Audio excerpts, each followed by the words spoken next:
Ladies, on March 27th at the Golden Gate Club in San Francisco, I invite you to join a room of trailblazers, executives, entrepreneurs, and visionaries who are rewriting the rules of money. Hear from real women who've built wealth through real estate investments, scaling businesses, and creative financial strategies. And learn from industry leaders who have walked the path you're on and who are ready to share their playbooks. You'll engage in intimate panels, fireside conversations, and curated peer-to-peer matchmaking designed to spark meaningful connections.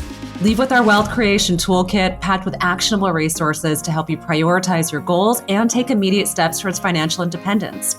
Now, your journey doesn't end when the day is over. Each of you will be invited to join our online Catalyst community, where you'll be guided through more educational opportunities and times to be able to connect with each other over the course of the next few months.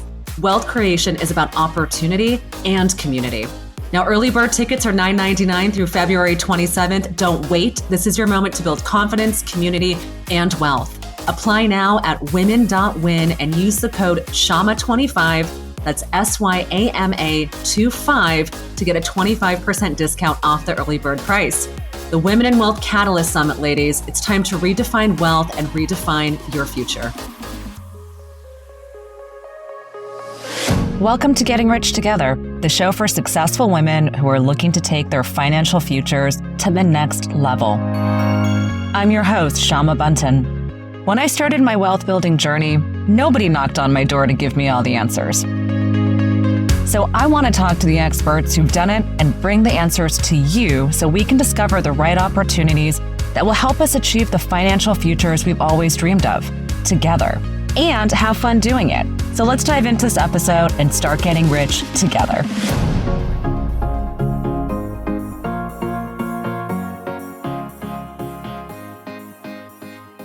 I am here today with the gorgeous and brilliant Amberly Jones. Amberly, these days you are known as the head of growth for Frec, but my darling, you have just had such an incredible career and life and journey, and it has taken you from totally different industries to finding passion, finding joy.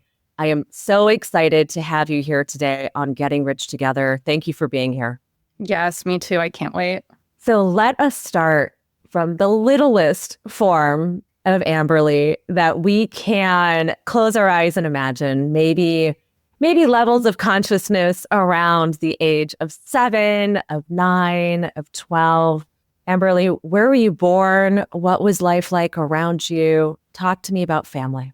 Yeah. So I had kind of a untraditional life. My parents first of all, my parents had me quite young and then were entrepreneurs running small businesses, which led to a few things. One, moving around a lot. So when people ask me where I'm from, I always say the Bay Area, but if I had to count up the places, the list gets pretty long, which I think was an amazing experience. As a kid, challenging. I was kind of what the heck's going on here? Where are my roots? But I have 4 younger siblings, which really anchored me through all of that change. And at 7, at 9, I was pretty obsessed with gymnastics. But during all of that time, watching my parents run small businesses, I developed quite the obsession for personal finance and wealth building and just kind of why we're here having this conversation. How can we make the world a better place and empower people?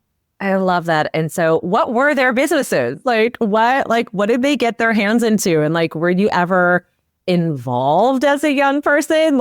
How much exposure did you have to the life of being a business owner? A lot. I would love to say I ran the businesses, but that's not true. So kind of all sorts of things. When I was very little, my parents' first business was actually a door-to-door house cleaning company. And I would be in my mom's backpack on her shoulders while she cleaned houses all day when I was little. That evolved over time, eventually to becoming a commercial cleaning business where they were doing large restaurants like Red Lobster. What a throwback. And then that evolved into a security business. Through those, that was probably from when I was up until I was 11, 12, and watching, they really just started it from scratch. My dad left home when he was 15. My mom had me when she was 18. It was truly scrappiest at its rawest form, which taught me a lot about grit and perseverance and kind of just instilled in me this belief that anything is possible. But on the flip side, I think it made me a little bit nervous and paranoid. There were months where money was great, revenue was coming in, but then there were also months where it was I remember them not being able to pay the payroll. We'd be sitting outside in the car at Bank of America while they were negotiating, how do we do this? And so it gave me this really interesting exposure to kind of both sides of wealth, what it's like to really be struggling and not have money, but then also to see like the power of financial freedom and like what that allows people to do with their lives.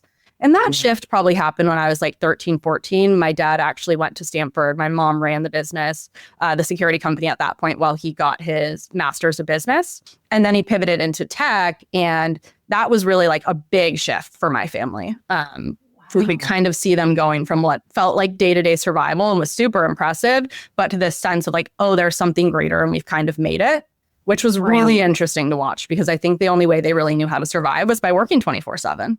Wow, what a big, impactful way to start off your young life to see like, and also, I mean, you talk about this so eloquently, but to a young person, it's a little less clear, right? It's like these things are happening and we don't really know what's going on. And then to also have in front of you the power of education to really directly, materially, financially change your life and change a family's life. And, you know, to be able to see the difference between a small to medium-sized business and then a tech business and, you know, what these various sort of paths look like. When you found yourself sort of in that 13, 14 high school days, were you really focused in your studies? Were you focused sort of seeing what was happening with your father and family? Were you, I'm going to get a part-time job because I want to start saving money and start to make sure that I feel financial security? How were you sort of oriented during those young years? Yeah, totally. I think like very early on, I became like pretty aware of just the dynamics and got the like itch for entrepreneurship. I was very quirky, like even before the kind of they made it stage. I had like a briefcase and I would go around the neighborhood and sell things. I would start clubs at school. I just like had this mentality of like creating the conditions for your own success, which I think is a very privileged kind of perspective to have. But it also is like probably one of my biggest superpowers and what's kind of carried me through. Later in high school, kind of watching my parents, you know, hit that next phase, and they were still very busy, like building this and having this business acquired. But yeah, I think that turning point, it kind of flipped the script from like, hey, anything is possible, maybe if you work really, really hard and do everything to, hey, it's not just possible, like it's realistic. If you put in the time and you don't give up and all these things. And so to me, I just started working. I did similar things. Like I would clean houses for my friends' parents. And then the second I was legally allowed to get a job, I started working at the YMCA. It was kind of like anything. It was, you know, part-time hourly job, but I took it upon myself to start fundraising and build a gymnastics program. I've just always had that kind of desire. And there's two parts of it for me. Of like, one is very much money, because I believe that like the power of wealth and things you can do, not just for yourself, but for other people is really important. But I also just like feel like helping people is so important, right? And it's kind of those two things separated. In that YMCA instance, it was like starting my own, you know, I was like taking that $10 an hour. How can I invest it and start saving? But it also to me it was like, hey, we was actually in Michigan at this point. So I went to high school in the very upper peninsula of Michigan in the middle of nowhere, a town called Marquette. 8 hours to a mall, just kind of like put that in perspective. It's a long way. Yeah. And then you get to the mall and like the best store they have is an Abercrombie, which sufficed in high school, but like wouldn't work today. So anyways, very isolated. But, you know, as I had that job, that is where I kind of really confirmed, like, it's not just about working and like fixing my personal or improving my personal situation. You can usually accomplish that goal with helping a lot of people. And so I ended up like fundraising in the community, getting the YMCA a bunch of gymnastics equipment. They went from having like one mommy and me class to like 12 weekly classes. And that was, I would say, my first experience like really building something and seeing it help people. And from there, I was just like, this is what I want to do. It doesn't have to be this thing. And I don't know what, you know, even now I'm like, what will I be doing in 5 years? I'm not exactly sure. But I think something where I'm feeling like I'm having that impact is what really like gets me up every day. That's amazing. And so the $10 an hour that you got, it was probably less now that I'm thinking about it.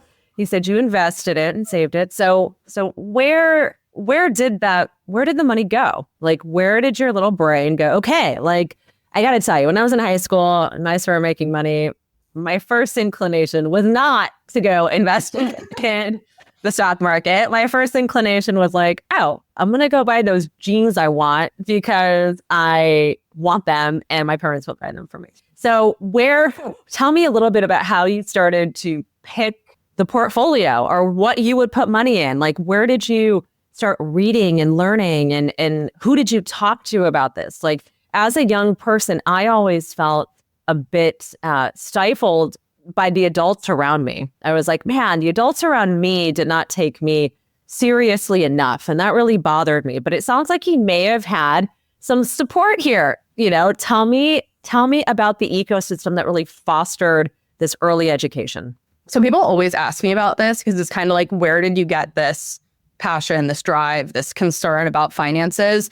And it's a complicated one to answer for sure. But I think using that example, when I started making a little bit of money, watching my parents still, I would say, like really all in on their own success, there were a couple of unique factors, one of which was just like my parents' parenting style. When I started high school, for example, like my friends would get allowance or they'd do chores or their parents would like give them, $20 when we asked to go out to dinner.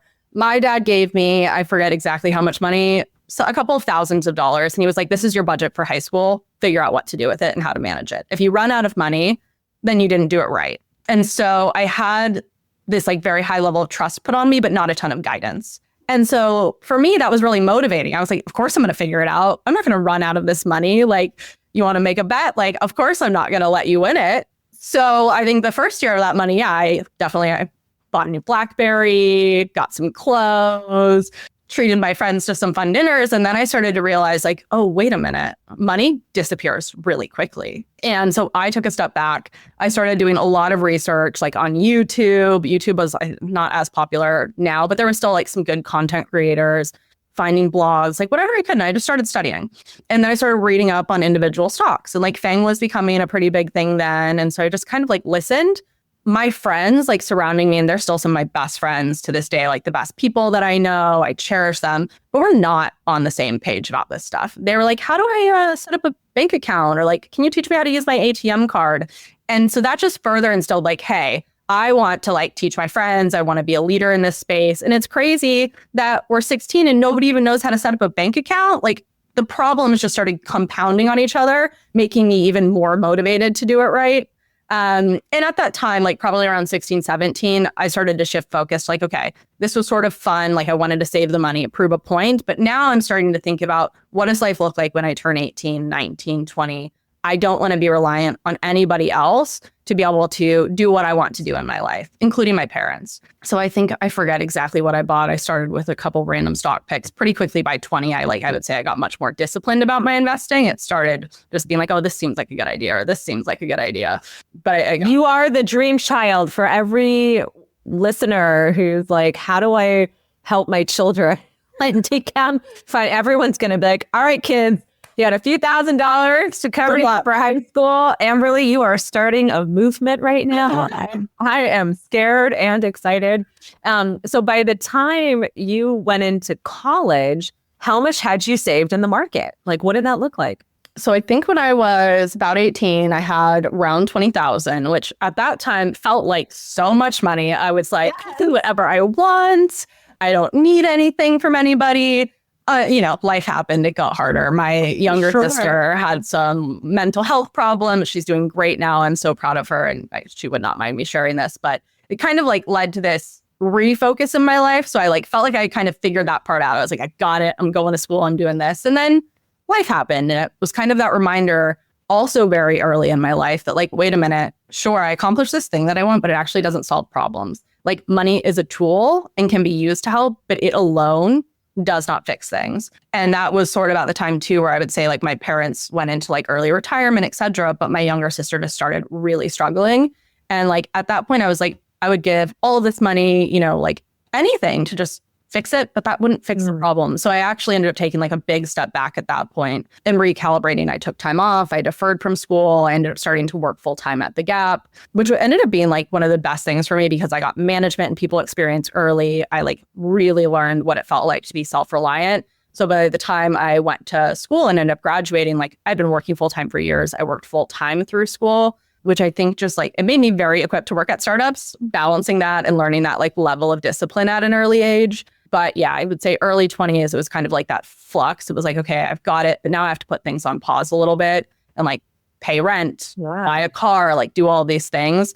And I remember, checking my investing account, being like, I can't put in like a recurring deposit right now and being so stressed about it. But I remember just telling myself, like, don't touch your principal. Like, a couple years isn't going to hurt you at this age, don't touch your principal, let it ride. You'll be back to like your regular contributions. And focusing on, getting a much higher income is probably a higher priority than the investing. Wow. So I kind of shifted focus. But I would say, a few years after that, by like 24, 25, I was back all in on my investing and feeling really good. I mean, that is so incredible. And so as you were starting to think about, college and what you wanted to major in and sort of like what the future looked like, I always tell people in retail, it's like, where else do you find in any other industry where you are given so much responsibility at such a young age to manage so many millions of dollars of volume of product? I mean, you would just never get that experience in any sort of financial institution at such a young age. It's really remarkable. I mean, retail is challenging in so many other ways, but that kind of experience and sense of responsibility is fascinating. I remember the first time I was asked to, we were doing a buy at Macy's. I was in my early 20s and it was like 20,000 red sweaters. And I remember like having to decide on like the price point and like doing all the analysis and being like, oh my God, at $19.99, we're going to make this amount of money. And then at $29.99 and just this like, I don't know, call it Machiavelli, but I was like, oh, this power in my red sweaters. Like there's just this crazy fun thing about retail. But when you went to university, right, how did you decide on what you were going to study? Was it already like, I know I'm entrepreneurial and I really want to learn sort of how people operate and sort of like business like strategy so I can further just be a creator in the world and contribute to the future of innovation? Was it based on maybe something a little bit more, juicy and fun, like your friends were studying this? Like, how did you sort of come to your education? I would say I was not fun about it. I was pretty serious and probably came off pretty boring to my peers who were like, frat party, this or that. And I'm like, oh, I'm going to be a lawyer and then start a business. But to actually answer your question, it started out, I wanted to go to law school. I always thought of this through the entrepreneurial lens of like, what are the ways that I guess taking a step back, there's sort of two parts. The entrepreneurial piece of it was so enticing and exciting because of like the limitless potential, more control over your own destiny, but it was grueling and I saw the unpredictability of it. And so I think when I was younger, I was like, how can I have that, but also a greater sense of security? And somehow, I don't remember exactly how, I think being told I was a good negotiator as a child, I somehow convinced myself that meant I should go to law school and then be a lawyer helping startups. So I actually pursued that path. I majored in poli-sci, or at least that was my intention. I like added business towards the end. But really, there were two deal breakers for me on that. One, I went to Berkeley during like a very political time. And being in that environment, I realized like was not good for my mental health. It was so overwhelming to have these like very important discussions all of the time and realize how many obstacles there were to being able to solve them. And so I just felt like I wasn't going to have the impact that I wanted going that route. And then two, the other part of it, and this might sound a little bit delusional, so I recognize that, but I thought about law and I was like, the cap on earning potential is like lower than I would like it to be. Yes, you can be like the top, 0.01%, but do I want to work in big law and like sell my soul for that versus like all the other paths that I could take, So anyways, that was kind of the journey. Somewhere along the way, I was like, okay, I'm switching and I'm going to work at startups and then I'm going to be a founder. And that's the journey that I'm on now.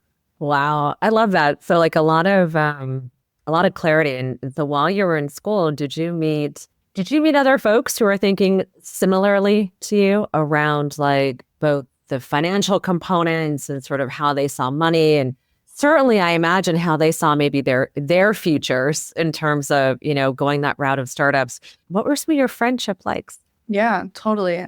So when I was in school, I did not prioritize. Looking back, I'm not sure like how much I would change this. I certainly think maybe a little bit, but I was not very focused on socialization and like networking.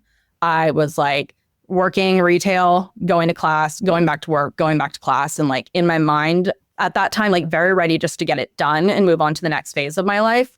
Luckily for me, there were some very outgoing people that were like, no, we are going to be friends and you can be as quiet as you want, but we're going to break through. One of my very, very best friends, his name is Jacob. And I met him in a rhetoric class. And was a very odd class. It was like a mix of political science and analysis of artificial intelligence and literature. It was an odd one. I learned a lot. It was very good for critical thinking, but the day to day, it was like, nope. Anyways, he was another transfer student who had, kind of a similar path to me in life. And as someone now, he's working at startups too, that we call bounce ideas off of each other. But I would say he was like one of the best things that came out of that experience for me. And I cherish it deeply. But I did not spend as much time like making friends as I could have. Wow. Well, and so during that time, as you were also working, were you also actively taking money out for your 401k at Gap? Like, was that something you enrolled in? Yeah, I did. I think we had like a 2% match. And from day one, I was like, I'm maxing that out. You need to get that free money. Oh, I love that so much. Okay, so take me after university, getting into the workforce and really starting to figure out, where it is you now want to go. I mean, jumping out of retail and doing anything else is both a breath of fresh air, and then also, I think, equips you to sort of handle a lot of different circumstances. But with the first job that you took, that you decided to really dedicate your time and energy into, what did that sort of look like for you? And how did you start to navigate? Was it salary motivated? Was it impact motivated? Industry motivated? How did you start to make those decisions? A little bit of both for sure. So I agree about retail. When I was actually in that experience, I felt like it's easy to write it off. But even when I look back now, so many years later, I think it was one of the most impactful parts of my career that I've ever had. I learned so much. During that time, I realized a couple more things. I don't really want to be in a physical consumer goods. How can I do something that is more important than just selling jeans and t-shirts? And so I really sought out something when I was 16, 17, I was on the wait list for Wealthfront, all of the I'd just been obsessed with all these personal finance tools. So I just started kind of saying to myself, and now this is very buzzy. Back then it was less so, I want to do something that's democratizing access to financial tools. And it matters less to me exactly what that is, as long as it's truly new and enabling people to take more control of their wealth or of building wealth. And so I dabbled in a few things. I actually worked on a startup with my mom where we upcycled leather goods for fun. I did a venture fellowship, which was really focused on deep tech and really interesting. But I just knew, I knew I wanted to do something democratizing access to financial tools. So I started reaching out to the people that I had met kind of in those last few experiences and just kind of seeing what founders are out there. I wanted to be super early stage. I didn't, and by early, I mean first 10. I did not want to go somewhere I was going to be one of 50, one of 100, even though that's still very small. And I got super lucky pretty quickly, actually.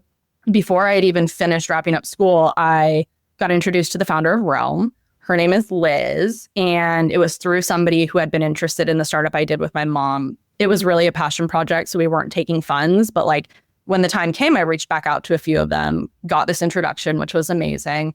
I got on the phone with her. I think they were a team of 4 at that point. Really just an idea, had this funky brown and orange website.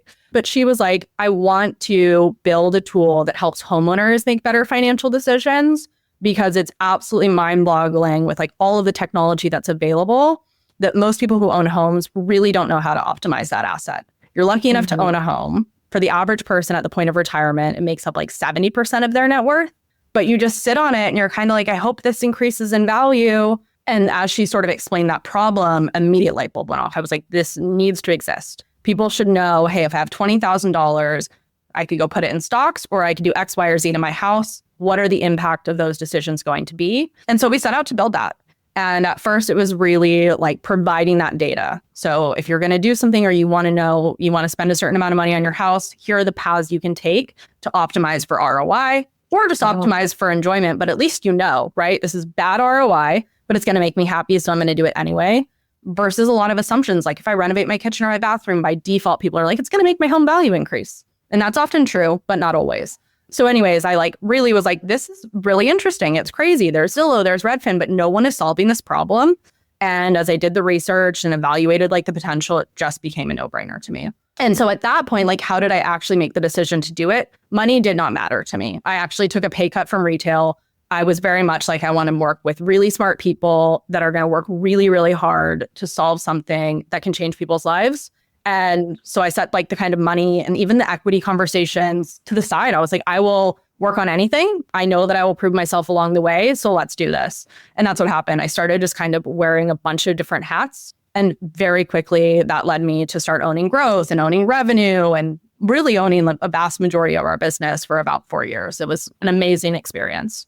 That's insane. That's so cool, Amberly. Like, how amazing. And so, this like, I'm gonna just go make it work and use it as almost like this playground for your brain to sort of see how big you can make it, to test things, to have your own kitchen, if you will, right? It's like, what an incredible opportunity you gave yourself. Certainly, there's also a lot of, being young, there's the sense of like, you don't need to have a lot, but it's also challenging when you're writing everything on your skill set and your ability to sort of prove something through. How did you kind of figure out your own personal finances as you went from taking a cut to now spending a lot of time? And I know you somehow managed to have romantic relationships. So I don't know how you did that in the midst of doing all of this, but how did you sort of navigate the personal side of taking this risk and jump? So I got really good advice when I was like 19 from a woman. Her name is Ruby. She is still, I would say, one of the best mentors I've ever had. And she was a manager at when I was like a sales associate at the Gap, and I ended up growing pretty well under her, and now we're still friends. But when I got my very first promotion, I truly did not care about the money. And I said to people, like, I'm just honored for the opportunity. Mind you, it was going from making like $7.50 an hour to like $11 an hour and being a supervisor. And I was literally out there like, I'm just grateful for the opportunity. Like, this is so awesome. Having said that, this woman was one day, like, after that sat me down and she was like, so I just wanted to ask you, like, make sure you negotiated when you got your promotion. I don't actually know how much, the company ended up paying you, but I'm a little bit concerned based on like how much time you're putting in that you didn't negotiate. And I was like, oh, no, I didn't negotiate. I was just honored for the opportunity. And she I think she wanted to laugh, but she looked at me like dead in the face and she was just like, Amberly, especially as a woman, like for your whole life, people are going to undercut you, offer you less than you're worth. And it is your responsibility to always advocate for yourself. Like, never accept the first offer. And my opinions on this have evolved a lot over time. Ladies, I'd like to take a moment from this week's episode to bring you a really important message from one of our sponsors. If you're frustrated with high taxes on your investments, well, Frec can really help. Everyone right now is thinking about taxes and what they're doing with their investment strategies. But with Frec, you get similar market returns of indices like the S&P 500 while saving on capital gains taxes at the same time. Their daily tax loss harvesting can potentially save you thousands every year and even more returns when you reinvest those savings. Doesn't that sound incredible? So if you're looking to reduce your tax burden and increase your returns, Frec is designed just for you. And the best part, you get all of this for fees starting at just 0.1%. Yeah, 0.1%. So ladies, if you're ready to keep more of your returns, visit Frec.com. That's FREC.com and discover how direct indexing can transform your investing. Frec.com, where smarter investing meets tax efficiency. Now we know investing involves risk, including risk of loss. Brokerage services provided by Frec Securities, LLC, member FINRA SIPC, and advisory services provided by affiliate Frec Advisors, LLC, and SEC registered investment advisor. Fees vary based on direct investment. Back to the show. Now I have a very different perspective. I'm set. I know what my worth is. But that advice really stuck with me. And so I did that on every single promotion, every year, up until the point that I went to Realm. And in my mind at that point, I felt like the way that I said it to myself was like, I've earned the opportunity to take this risk. I've been disciplined. I've been saving. I've been working so hard. I negotiated and I earned the opportunity to take this risk with the commitment to myself that in 6 months, after proving myself and having an impact, we'll circle back on those things. And, I aligned on that from the get-go. I was like, I'm not worried about proving myself. So let's just do it. But let's have a commitment that we'll sit back down and renegotiate some of these pieces once we've kind of hit a couple of those milestones. And that was absolutely worth it. It really paid off, but I didn't make the decision lightly. It was like years of preparation, like knowing that I wanted to give myself that chance. And so by the time I made it, I was like, okay, you've set yourself up for this. It's incredible. Okay. So I'm sure everyone listening is also like, okay, like how do I strategically think about future risk taking and planning? I mean, it is, it's so wise. You know, I'm sure you have spoken to as many founders as I have who don't really stop and say, can I afford to take this risk? And is there, you know, in being the first 10, I mean, you are the founding team. It is a huge risk to be able to take the time and the energy. And what's really challenging is when I meet founders who want to jump all the way in, but don't financially sort of have any cushion for themselves, where decisions cannot come from this place of where you are coming from, which was abundance. And I can create this, I can do this. Like I've given myself, as you said, the space and the opportunity to be able to do this. And it's challenging for me when I meet founders sometimes who are like, I'm going all in and I have there's nothing and this is it and there's nothing. And it's terrifying because I think that sometimes the decisions that we make then become out of this perspective of fear and like almost like cutting the thing off at its knees without giving it enough space to be able to really see sort of what is possible.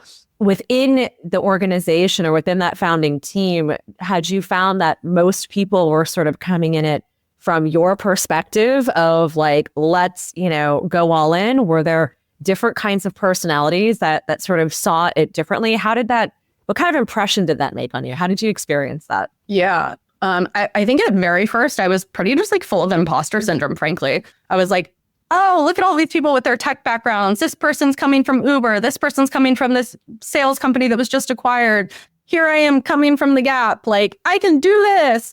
So I dealt with a lot of imposter syndrome. And I think that ebbs and flows and to some extent is like healthy throughout our lives to have a bit of it. If we're too comfortable, what are we really doing? But at first I was so like focused on that. Everyone else was so impressive to me. I was just like, how do I keep up? How do I, do this and that? And that went away. I would say like after 6 months, it was very clear to me, to everyone on the team, like I have a spot at this table and the backgrounds don't really matter in the way that I thought they did.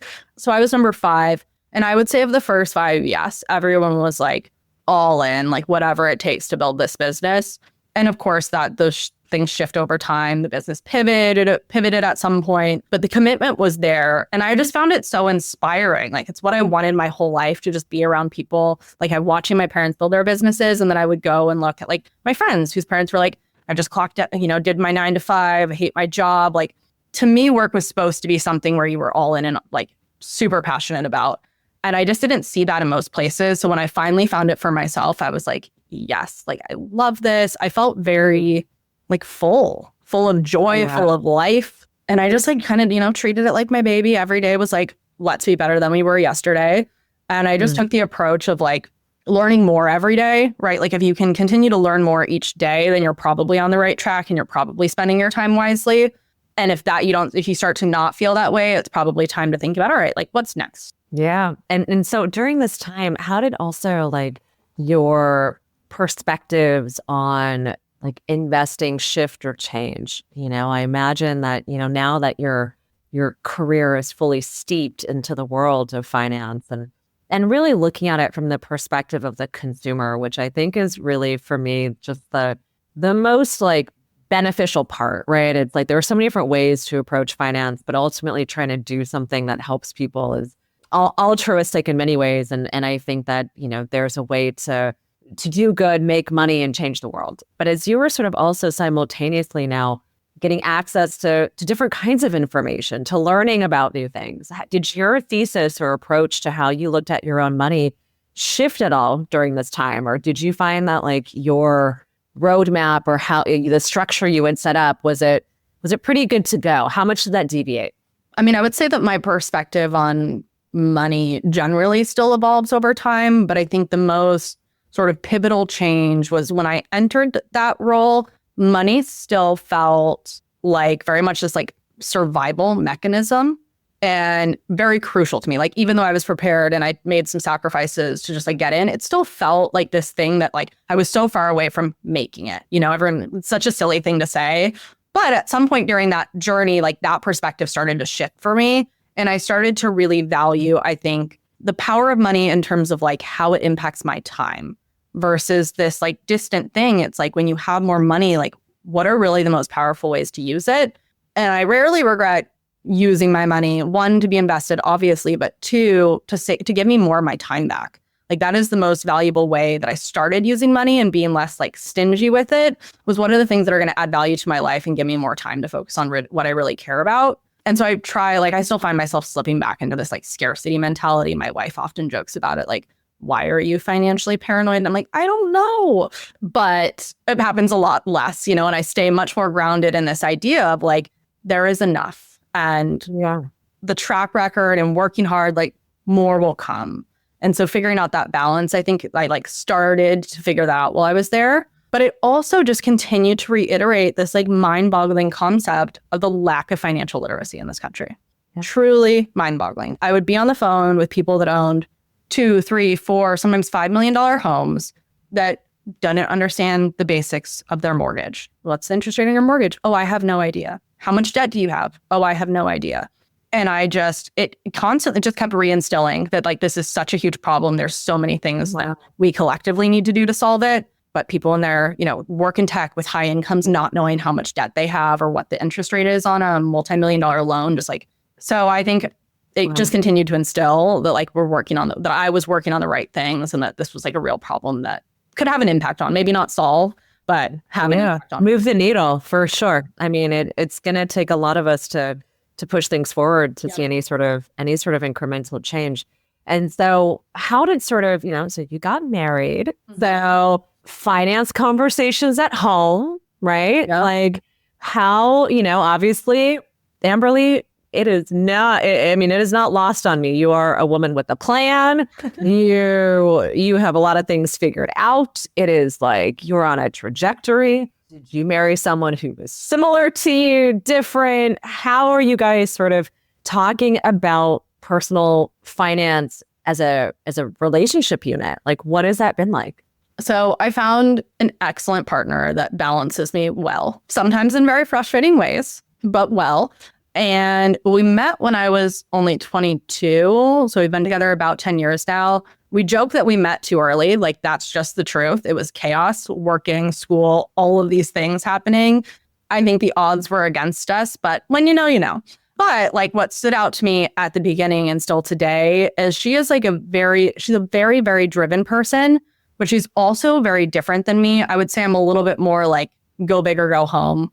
I'm willing to risk it. Anyway, and she is much more like, there are paths that people take that you are supposed to follow, like finding a job, staying at that company for a long time, maxing out your benefits. And I'm like, what can I do to break the status quo? For a lot of reasons, I like just had a very high level of trust in her.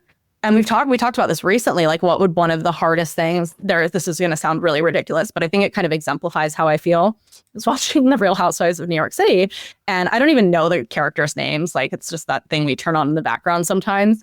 But one of the spouses like had liquidated the bank account and not told the wife for like 4 years. And then the other one was talking about how they had a gambling problem. And I was just sitting there like, this is the most upsetting thing. Like, if I had to worry about my spouse being financially irresponsible, I would never sleep at night. I just actually couldn't do it. So she is one of, I would say, like the most trustworthy people I've ever met in my life. If she says she's going to do something, I know she's going to do it. If she needs help, she's going to ask for it. And on the flip side, she really doesn't care about money the same way that I do. She thinks that like, when enough is enough, why do you always need more? And I'm like, well, you know, we can have this argument all day, but she also empowers me to do that. We have like our base plan. We both commit to doing it. We always do that. And then the rest is kind of just up to me. I always welcome her if she wants to learn or get more involved. She just does not. So she has her science job. I do my startup stuff, and she kind of lets me run the finances. But, you know, I haven't messed anything up yet. So that will probably change with my hands. Well, I also imagine, you know, in your career now, you've had so much exposure to new tools and innovation in terms of how to manage finances better, that I'm sure she's like, all right, if someone's going to know the best product out there for us to be using, it will be you, Amberly, right? I mean, you're probably also the go-to on people's text messages when they're like, hey, like what's the new like neobank I should be looking at? Or what are what's the crypto wallet I should open? Or how do I, I mean, all of those things. You strike me as probably the go-to. Am I right? I get a lot of those. Yeah. Yeah. So moving along to where you are today at Frec, what I think is so powerful and incredible about the organization that you're spearheading right now is really the commitment to sort of talking about something that most people don't talk about. So when you think about like, what are the financial products out there? It's like most people are, oh yeah, it's the new neobank or it's the new this thing. And what you guys are working on is so niche and specific. How did you sort of come to like learn about tax loss harvesting, and sort of what was your like personal experience with this, and how on earth are you now the head of growth of this company that is out to really change the way people save money? Yeah. So I first came across tax loss harvesting. Somebody made a passing comment. It was like probably like 7 or 8 years ago, maybe longer. I was in my early 20s. Somebody made a passing comment. It was like the end of December. It was someone in my family. We're like sitting around playing games, and the 31st is coming up. So someone was like, oh, I have to go sell a bunch. I can't forget to sell these stocks tomorrow. I need to capture my tax losses before the end of the year. And I was like, what? What's that mean? And so anyways, we had this like long discussion. And then of course I went on my like 3 weeks long research exploration of tax loss harvesting. And I was like, great, now I have to be tax loss harvesting.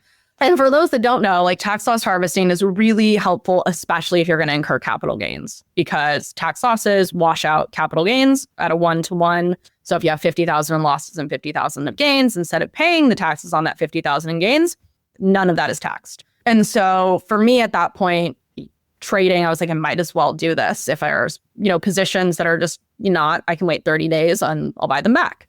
So I started doing it pretty consistently over the years, not big trades. I think the first year I probably had like a few $100s in losses, a few $100s in gains. I wasn't trying to like beat the market or anything, but just little things here and there. And I also just really wanted to understand the mechanics and be able to talk about it, which is silly, but it's how I felt. So I did a lot of this out of a spreadsheet for many years. And then crypto rolled around. And that, I would say, piqued my interest to another level, because with crypto, and we don't sell or have crypto at where I work right now, but something that I am personally interested in, there are no wash sale rules. So let's just say you own Bitcoin and it drops, which it does most days. You can sell it and buy it right back, like within the same 5 minutes, and capture those losses. So I started doing that. And I also started to have like real vision of like large capital gains coming in my life.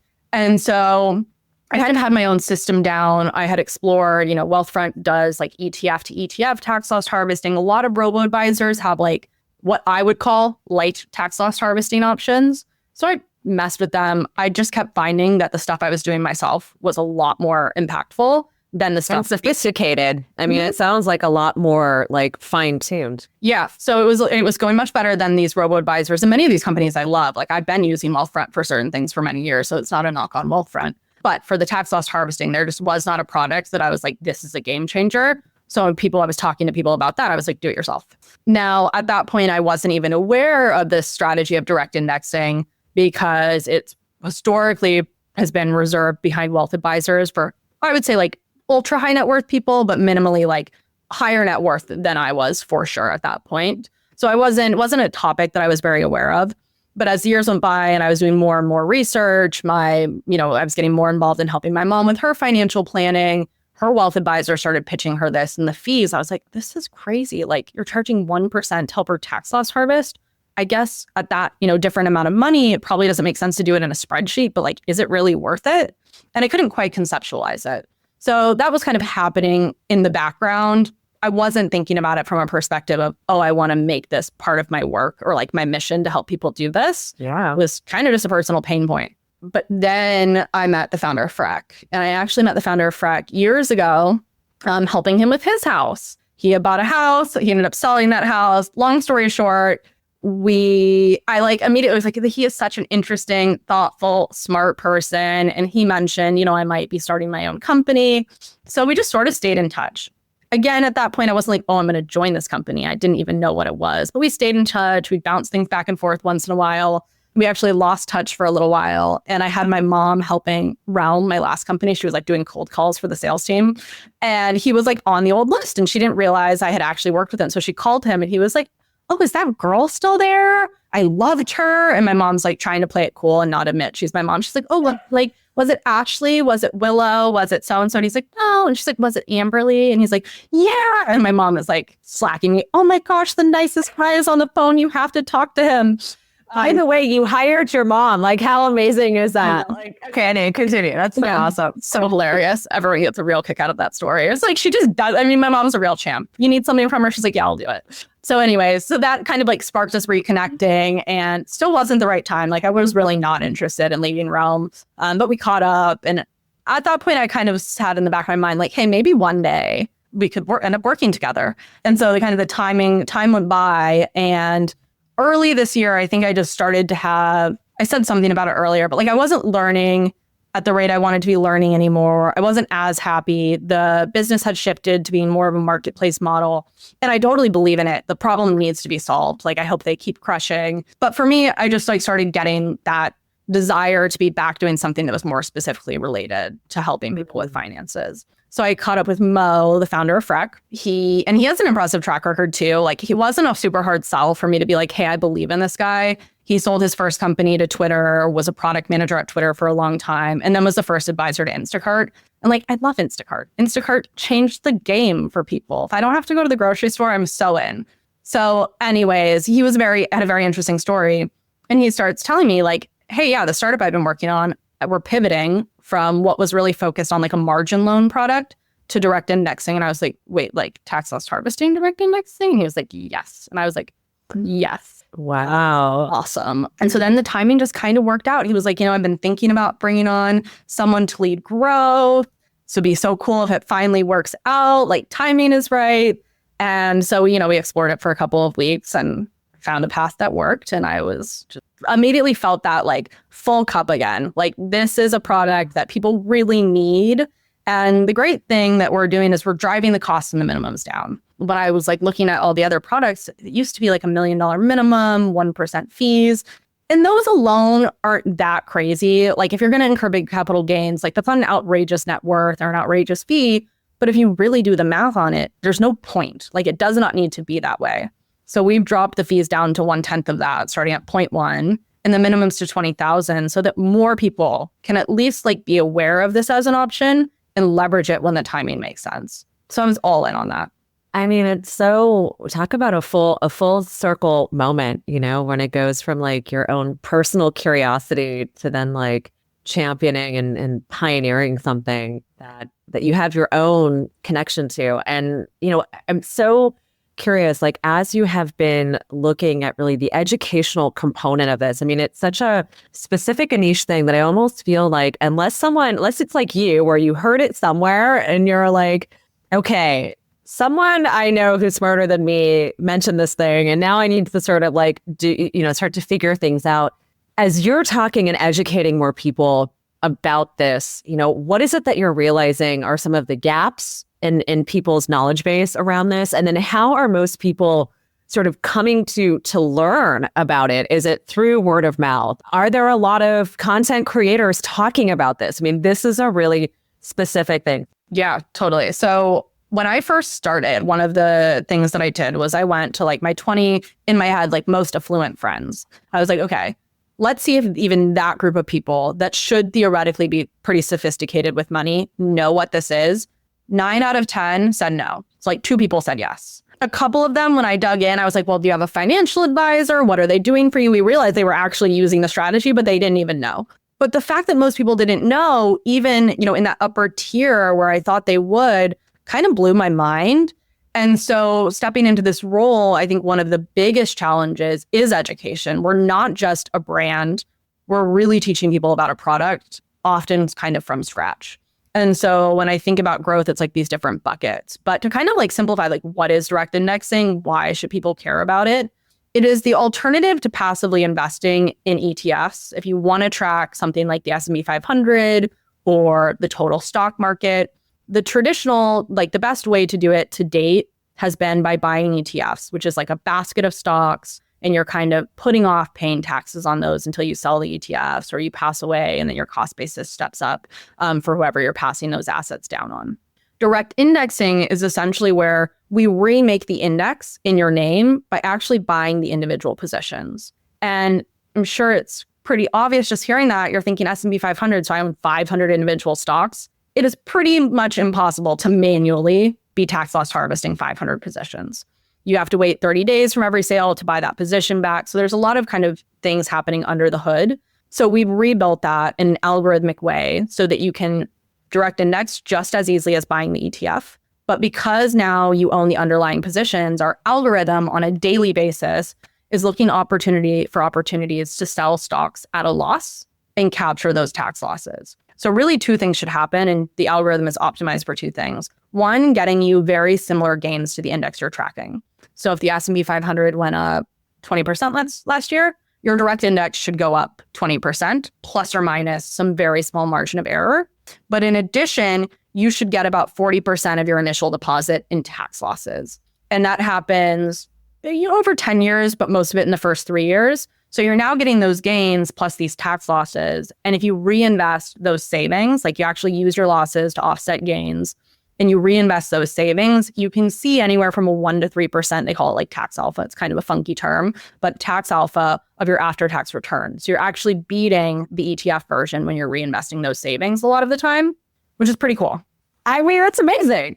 So good on Mo for like figuring out how to like beat the system, if you will, right? I mean, it's really like how fascinating. And so as you are sort of looking, I guess, at this world of personal finance and like your passion, the work and the change you want to see in the world, where else does that sort of, where does your heart lead you to? You know, obviously at Frec, a big part of this is like, I mean, I don't know any other company that's focused on this. So a big part of that is like educating, helping people make smart financial decisions. You are certainly a passionate advocate around personal finance and sort of the vision of the world of education around this. You know, as you're looking to forecast, if you will, which is something I imagine you do often, but as you're looking to sort of forecast life and at least at this moment, think about the impact you want your body of work to have, you know, wherever that might be, where do you start to vision that? What comes up for you?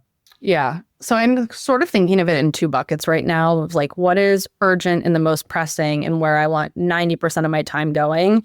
And that's really building Frec for the next couple of years. I want us to be the absolute best at what we're doing. Like we don't need to do everything. Let's just be the best at direct indexing and products that like really help that. So avoiding like distractions on a lot of front in the short term to just be steadfast on that. In the next 3 to 5 years, my plan is to become a founder. I don't know exactly what I want to do yet. I think it is pretty safe to say it will stay in some capacity, like an educational, financial space of like, how are we really continuing to empower people? Mm-hmm. And I know it's so buzzy, but it's like very hard not to be distracted by all the stuff happening with AI right now. Like I think that what used to require 1,000-person team to build a good company, there's a lot of stuff popping up with very lean teams. And so I want to figure out, how to kind of ride this wave of all the new things. Like founders have never had this level of tools before, but stay true to what matters to me, which is lifting people up. And I would say like specifically lifting up like women and children. Being a child and not knowing how to build a financial future is so overwhelming. And while that probably won't be the way like I monetize my startup, how do I use whatever I end up doing to really help empower children before they're 18, before they're 25? And it's like, oh no, I'm on my own. What do I do? So if I can figure out how to kind of like connect those dots, that would be like a dream come true for me. I love that. And so you also, you really strike me as a good saver, but obviously money is really fun. There's a lot of great things we can do with money and fun things, joyful things. What are some of your most favorite ways to spend your money? So I have a few hobbies. I really love to ski. Like I absolutely love skiing. So prioritizing, like getting out in nature, taking my siblings if I can is like one of my favorite ways to spend my time. Haven't gotten to do it this year, but I'm moving back to California in a few weeks. And I'm very excited to like get my siblings up to Tahoe and to spend time in nature. The biggest category of spending for me is wellness, for sure. And that kind of spreads across exercise. I do a lot of SoulCycle, I'm ashamed to admit, but I love it. The gym, sauna, and then just like generally skincare. I love a good facial, feel good about yourself, get more done. That's kind of how I think about it. But wellness and mental health too, like therapy. I'm a huge advocate for therapy. I go through phases where it's more like professional oriented, personally oriented, but best money I've been spending. And then I'm constantly looking and like I think I did not do a good enough job, especially last year, just like a lot of changes. But this year is like, okay, what good am I actually going to do with my money? I think some years I do really well at that. Like, how am I actually giving back? Are there specific families that we can support? Last year, I didn't do a great job of it. So for 2025, one of my goals is to like make sure that I'm doing something important with maybe just 5%, but something important that's helping others. So I did not make it enough of a focus last year. Wow, you have such a broad and big heart that is like really beautiful to see. And it's wonderful to see your calling sort of manifest and take shape and hold. And, the future is so beautiful and abundant and bright for you, Amberly. I got you. It's beautiful. So one of my last and most favorite questions is around what you're calling in right now. You're clearly on a mission. You've got a really good game plan. But we are always in need of things, people, ideas, products, services, you name it. What can we, the audience, do for you? What are you calling in? Well, one thing that I am just like trying to embody this year is more fearlessness. I think I can come off, like confident. I got this. I have a plan, but it's also so easy to worry. And I definitely have that like nagging anxiety. So I am, trying to bring in more inspiration around just how to be courageous and fearless and not worry too much about the little details. Like things are always going to go wrong. Sometimes you just have to go for it. And so not letting my own worries be a blocker is definitely a big one for me right now. I love that. Well, I am sending you all of the courage and all of the goodness and the positivity because Amberly, you've always had it. You always will. And my love, you can never get it wrong. So know that from my vantage point, you've done a really good job listening to your inner voice. And my gosh, I think that's probably the only thing we can really do on this planet to make sure that we're in alignment. That is so true. Also, more connections just with like badass women. So any listeners, if you want to chat, whether it's about growth, startups, finance, like always here to connect and excited to kind of expand the network. Wow, I love that. Amberly, you are so lovely. Thank you so much for being here today on Getting Rich Together. What a joy to hear your story. And I can't wait to have you on the show in a couple of years and be like, all right, what are all the things that are happening now? So thank you for being in community with me. It was wonderful to have you. Thank you. It's so fun as always. Thank you so much for tuning into this episode of Getting Rich Together. Please take a minute to subscribe. And if you like this episode, I'd love it if you could share it with a friend who is ready to elevate their financial future. Until next time, let's keep getting rich together.